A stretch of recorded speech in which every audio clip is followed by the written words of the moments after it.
Bonjour, dans cette courte vidéo, nous allons nous intéresser à la vision des couleurs. Alors, tout d'abord, la structure de l'œil.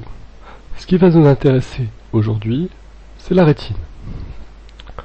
Si on agrandit la rétine, qui est l'organe photosensible situé dans le fond de l'œil, nous constatons qu'elle est tapissée de cellules photosensibles, et que ces cellules photosensibles sont de deux natures. Tout d'abord, les bâtonnets, qui sont responsables de la vision nocturne, de nuit donc. Ces bâtonnets ne permettent donc pas de déterminer les couleurs. Et les cônes, qui eux sont responsables de la vision des couleurs. Alors si on regarde un petit peu plus en détail les cônes. Alors en abscisse, il y a la longueur d'onde, et en ordonnée, la sensibilité des facteurs, c'est-à-dire leur réponse à un signal lumineux. Alors on constate qu'il existe trois sortes de cônes qui se différencient par la radiation qu'ils détectent.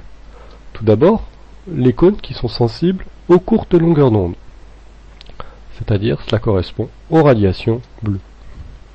Ensuite, il y a des cônes qui sont sensibles aux radiations comprises environ entre 5 et 600 nanomètres.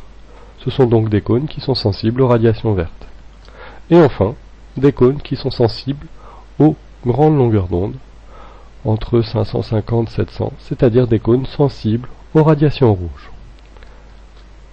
L'ensemble de ces trois cônes permettent donc de détecter l'ensemble des radiations comprises entre 400 et 700 nanomètres. Pour terminer, un défaut de la perception des couleurs, c'est ce que l'on appelle le daltonisme.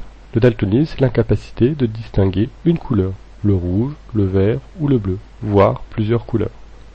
Alors pour cela, on fait un test qui consiste à observer les cas de figure qui sont donnés sur la droite. Et donc selon que l'œil soit normal, ou étant insensible au rouge, au vert ou au bleu, ne voit pas les mêmes choses.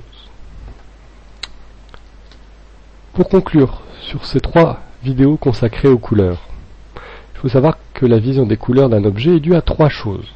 Tout d'abord à l'objet lui-même, c'est-à-dire à sa composition chimique, en clair, aux molécules le constituant. On verra dans une prochaine vidéo les molécules colorées.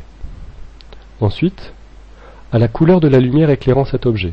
C'est ce que nous avons vu dans la vidéo consacrée à la synthèse soustractive. Et enfin, c'est ce que nous venons de voir dans cette vidéo. La vision des couleurs est due à l'œil lui-même. Voilà, c'est tout pour cette vidéo.